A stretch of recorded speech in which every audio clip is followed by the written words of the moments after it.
How I did $227,000 during Q4 with branded dropshipping as a complete beginner. So you can literally just copy me. This is one of the first stores I ever scaled up, did over $200,000 in a single quarter. And if you guys don't know, if you're new to ecom, Q4 or the last 3 months of the year is literally the best time. There's no better time to get into ecom because it is the highest.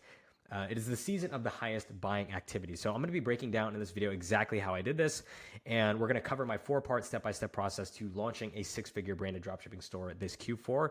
We're going to cover everything from where to find the products, building the store, making the ad creatives, and how to launch my new low-risk testing campaign that is going to minimize and reduce your downside to almost zero, so you can test literally unlimited number of products with zero risk. So make sure you stick around to the end of this video. And without wasting more time, let's jump straight in.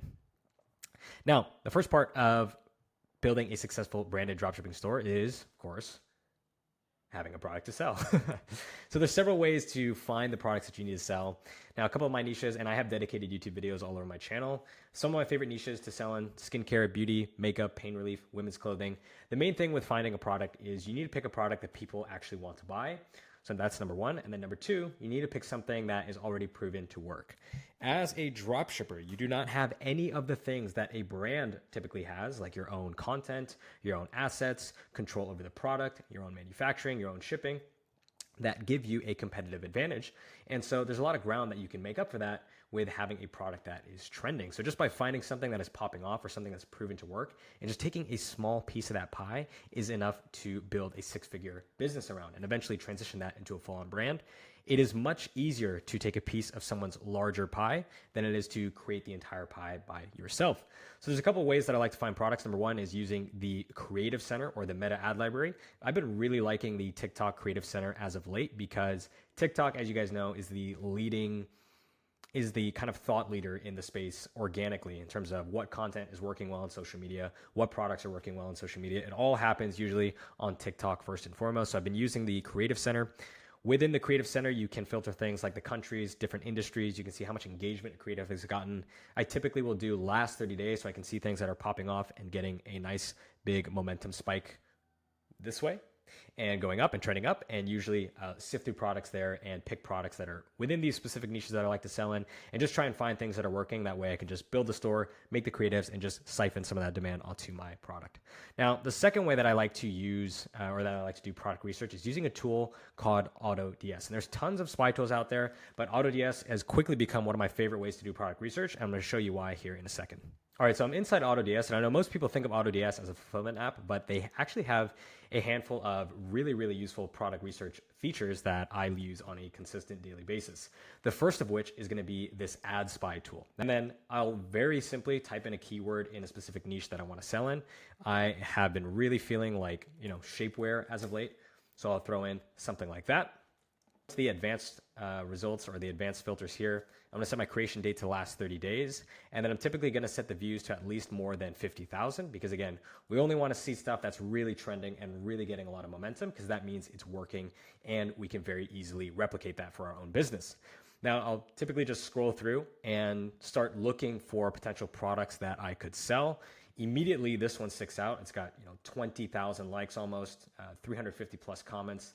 You can click in to see the actual ad, and if something is actually trending up, you can see all the advanced analytics, and then awesome, you can see the actual original post. So if I click into this, it's going to take me. It took me. And on top of that, it actually gives you the name of the product on AliExpress. So if I see something that's working and I want to sell it for my store and I decide to go with that product, I literally know exactly what that product is and where to get it. So AutoDS has quickly become one of my favorite product research tools, and I've actually partnered with them to give my audience an exclusive 1 month free. So if you hit one of the first links in the description below, you can get your first month of AutoDS completely free. So if you're interested in trying AutoDS for product research, then make sure you use one of the first links in the description below so that you can get your first month completely free. All right, and when it comes to actually like my personal product research criteria, like things I'm looking for in the product, these are things that generally I'm looking for, okay? Every dropshipper has their own specific criteria of different things they like to look out for in a product. And as you start selling products, you are naturally going to gravitate towards niches, and some niches you're going to understand better and find more success with. Others, Not so much. Like for me right now, I can't sell a back pain relief product to save my life, but what I am really good at selling is things like women's clothing and, shapewear and things like that. So I'm sticking in that lane. These are the things that I'm looking out for currently, things that solve problems, things with passionate fan bases. So especially when we get into gifting and Black Friday, pets, print on demand gifts, customizable stuff, that really pops off during Q4. Third thing is an easily identifiable target audience. So I want to know exactly who this product is for. As soon as I see it, I need to know who it's for. Some things that are easy to ship, things that I can sell for a 3x markup. And I find generally under $50 on AliExpress to be the sweet spot, because anything past that, you start to have to sell in the like $200 to $300 sale price range, which can work. But I just find that, me personally, I've never had too much success, anything above like $200-300, especially on like a first purchase or first click kind of impulse purchase buy. So I kind of stay away from those. Some other things to keep out for are anything that's currently trending. If you see currently trending ads, if there's a current trend within the niche. So sometimes, like for example, a new version of the posture corrector comes out like every 2 years and people like to sell that. So things with a wow factor or a visually appealing result. And if you ever want to know what those two things look like in real time, go to your TikTok organic page, and any of the, TikTok made me buy it products like the dishwasher gun, those generally have a wow factor and a visually appealing result. And those are just a couple of things that I like to look out for. The most important thing is that you pick something that is proven to sell and proven to work. You don't want to reinvent the wheel. You want to focus on finding someone else that's doing something really successfully and just taking a tiny piece of that pie. And that's the easiest, most effective way to start selling on a branded dropshipping store in 2024. So those are a couple of ways to find the product. And once you've found the product, it's time to move on to step 2, which is then building the store. I don't know why the balloons are. Do you guys see that? So step 2 is building the store. I'm not going to spend too much time on this, but a couple of things that you need to understand. You want to build your store around the niche. And I used to build the store around the product, but now I do it around the niche because more often than not, the first product that you test is not going to work. And it's very impractical to build out a new store and buy a new domain every single time you want to test a product. So what you're going to do is when you find a product that you want to test, start looking for other products that you could test within that niche, because you're going to build a niche store. So you're going to pick a general/niche name that's not necessarily tied specifically to the product, so you can sell and test other products on that site. You're then going to test and find winning solo products. So you're going to keep testing products within that store. And then you're going to expand with new products within the same niche once you've actually found something that's working. So after you find your hero product, you can then expand out into other categories. And you can, because you're starting with the niche store. And this is just all about maximum efficiency in how you can test products as quickly as possible. And there are a couple of elements of a branded store to keep in mind. And honestly, guys, don't overthink this, but most beginners just really just screw up the basics. And you can go a long way. You can get 80% of conversion rate optimization just by focusing on these things here. Having a cohesive color scheme, if you have clean, modern fonts, make sure it actually navigates well, like people can actually, it's functional. No misspellings, like just ChatGPT it, guys, come on. It's do not have misspellings on your website. It's more common than you'd think. But here's an example of a site that I built for this particular product, and it looks super branded, and there's really not much going on. I just have a cohesive color scheme. The color scheme is used consistently throughout the page. And if you're going to build a product page, there's really only 4 main elements you need to keep in mind. You need to have social proof up at the top that needs to be immediately visible. You need to have the product's benefits above the fold. And all above the fold means is above the add to cart button. And the reason for that is because most of your traffic isn't even going to scroll past that button. And so you need to make it very obvious what your product is, what it does, and what's in it for the customer before they even scroll. Then you need to have an offer. So you should never be running a single priced variant of your product alone. You should always have an offer, like mandatory. And if you're not, what are you doing? So your offer is usually going to be, you're going to have a single price variant, and then you're going to have some type of deal. You're going to have a cross sell. You're going to have a bundle. You're going to have a buy two, get two free, something like that, which is basically a different value proposition. So if people don't want one for $39.99, they might be more intrigued if they know they can get, 4 bras by only paying for 2 in this example. And then lastly, you want to have trust badges and shipping here at the bottom. And if you nail this part of the product page, which should only take you about 20 minutes to put together, this is like 80% of conversion rate optimization. You could pretty much do whatever you want, underneath this section. If you just want to put reviews or like, an image with text and another image with text and then some reviews, you are golden, because 70 to 80% of your traffic isn't even going to scroll past this, right? So that's all you need to do is build a store. Again, niche store. I called this naked. So that way it can sell clothing. It can sell hair removal device. It could sell freaking anything. It's so broad. It's so general, but it's not so broad that it doesn't seem far removed from the actual product that I'm selling. So that's how you build a store. Cohesive color scheme and hit these 4 elements. You can take a screenshot of this and copy this onto your site.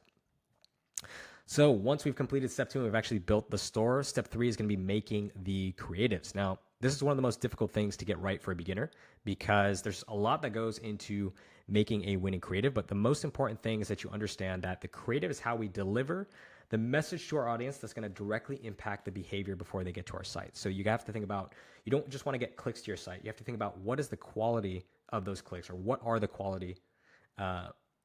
the quality of the traffic that you're getting to your site, and what things are you saying to them before they get to your site, right?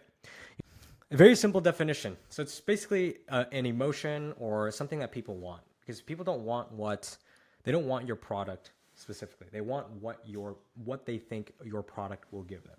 Just like how by watching this video, you don't want to watch a dropshipping video. You want what you think the dropshipping video will get you, which is learning how to build a branded dropshipping store, which then lets you get financial freedom, etc. But you don't want to be watching this video. You want to get something out of it. And so you need to figure out what people want to get out of your product.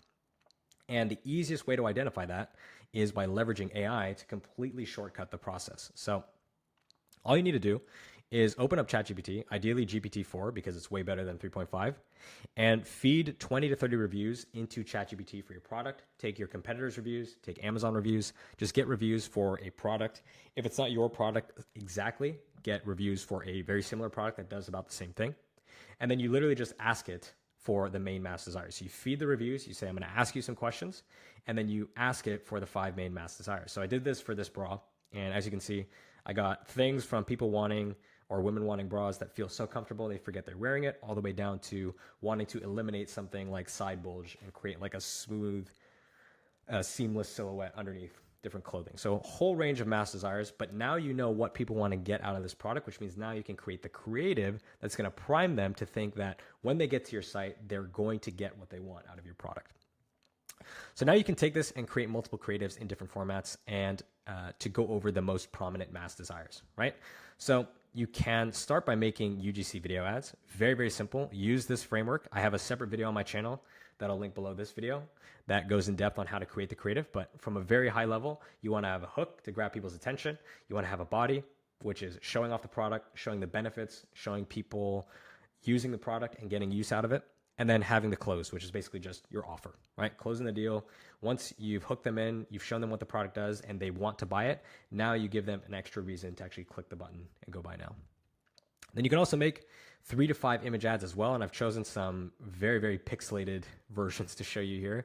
But very simply, you can take a product photo, throw a headline on there. You can take before and after photos and throw them on a very simple canvas and just show off the result, or you can do a grid format like this.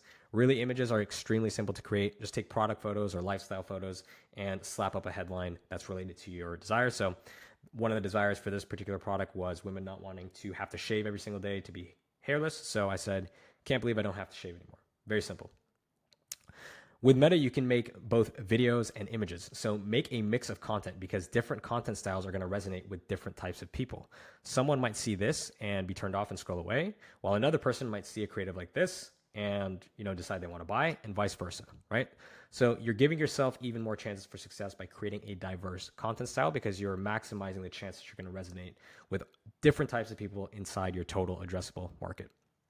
Once you actually have the creatives built and you have a diverse content step and you've completed step 3, we're going to move on to step 4, which is lastly launching the testing campaign. I already kind of gave it away, but I am using a new testing strategy that is something I'm actively testing myself. And I'm going to have some future videos on the success I'm seeing with it. But I basically thought of trying to approach this strategy. I'm not the first to use this, but one of the things I identified with a lot of people in my course and community and who watch my content is they face 2 very big problems. One is they need to test a high volume of products to find product market fit, but they also don't have enough capital to spend $100 to $300 on product tests every single week, right? If you launch 5 products, you spend $300 on each, that's $1,500 down the drain, especially if you're a beginner and you have a low success rate, all that capital gone. So I wanted to come up with a way to have a new testing strategy for beginners and advanced dropshippers to help reduce risk to zero and allow you to test multiple rounds of creative per product without having to worry about, blowing your entire budget within a few days. So that led me to create or start using cost cap campaigns. So you guys know me, I am a huge proponent of the one campaign methodology, doing everything inside one CBO. But the reality is that that strategy works really, really well for accounts with high returning customers, with actually legitimate brands that have a high volume of organic traffic and return customers that can help subsidize acquisition costs. And when you really need to get delivery and you have inventory concerns, you really need to sometimes maximize delivery on a campaign.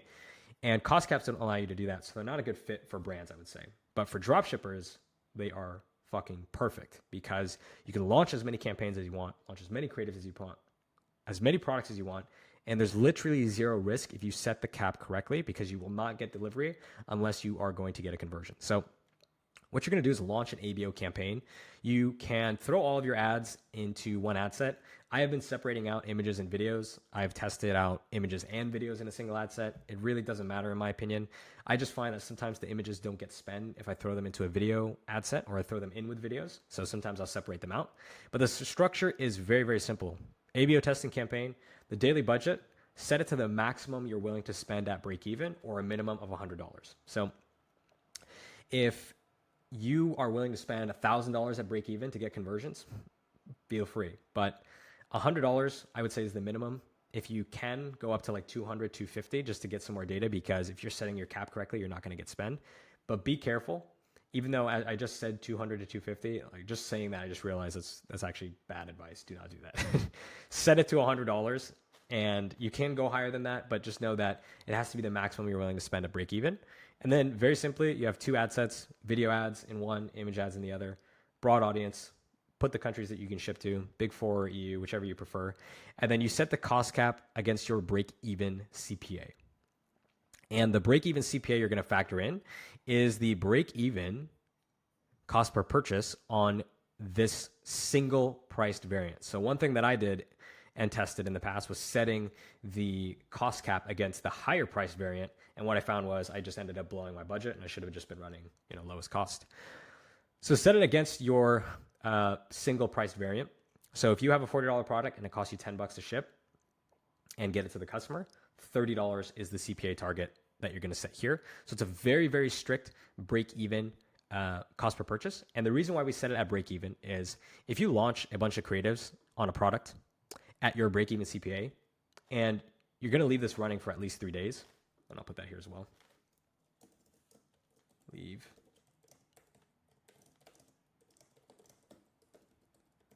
Minimum. There we go. So if you're leaving this to run, if I could spell. So if you're leaving this to run for 3 days minimum and you don't get spend at your break even CPA, that means Meta thinks it can't get you conversions at your break-even cost per acquisition. So it can't get you conversions to break even, which means if you were on lowest cost, you'd be screwed because there are no available conversions at your target CPA, and you would definitely lose money. So you'd be screwed. So we're basically using this as kind of a litmus test to see, can we actually even get conversions with our videos and images at break even? If we can, that's a good sign because you can usually tighten the cap and optimize from there. But if you can't, that's an even better sign because you're not going to lose the testing budget because you're not going to get any spend.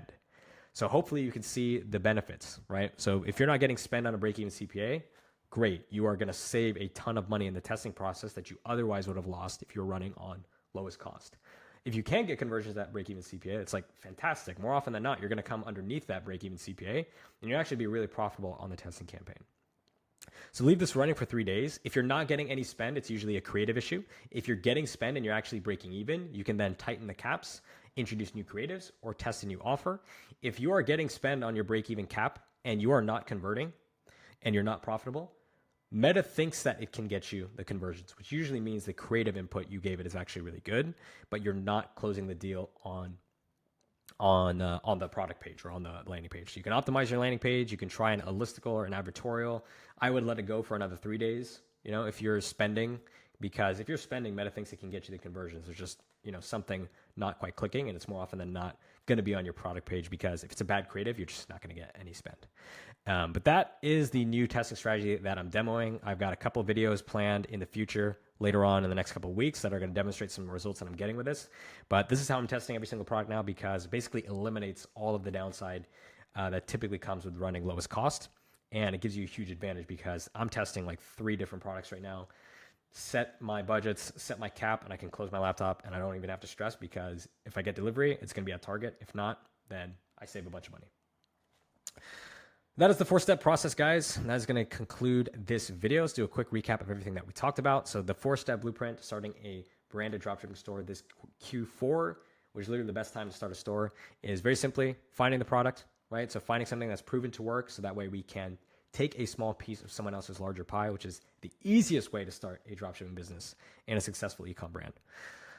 Once we have the product, we're going to build the store out, and we're going to keep it very simple. We use a cohesive color scheme, and we hit on these 4 main points here: social proof, benefits above the fold, we have a strong offer, and then we have trust badges, and we're clear on expectations on shipping, right? And we build the niche store, so that way we can test multiple products within that niche. And after we build the store, we're going to make the creatives, but we're first going to use ChatGPT and reviews of our product to understand what people want to get out of our product, so we can make creatives that communicate that and connect their desires to what our product is or on the website.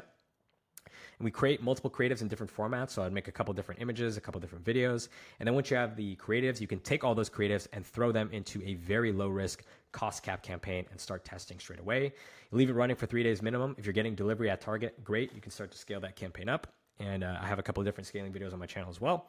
If you're not getting delivery on the cap, it's usually because your creative sucks. So you can do new creative, a new landing page, or a new offer. And if you are getting delivery and you're not converting, Meta thinks it can get you conversions because the creative input is usually good, then that means you need to adjust something on your offer page. So that is it, guys. That is the 4-step process. If you want to get access to my complete Shopify dropshipping masterclass that shows you step-by-step how to do everything I just showed you in this video in even more detail. And if you want a free one-on-one coaching call, weekly group coaching, hundreds of dollars worth of free paid spy tools. We have shared spy tool accounts for some of the top spy tools in the industry. Like thousands of dollars worth of paid themes, and just weekly and daily live access to myself to get real-time feedback as you're building your branded dropshipping store. Make sure you hit one of the first links in the description to join God Tier Ecom. The price is the lowest that it will ever be, and we are raising the price on the 31st of October. But if you join now, you can lock in your spot before the price goes up. So that's going to be it for this video. Hope you got a ton of value out of this. Make sure you leave a like, make sure you leave a comment, and subscribe, and I will catch you in the next one. Peace.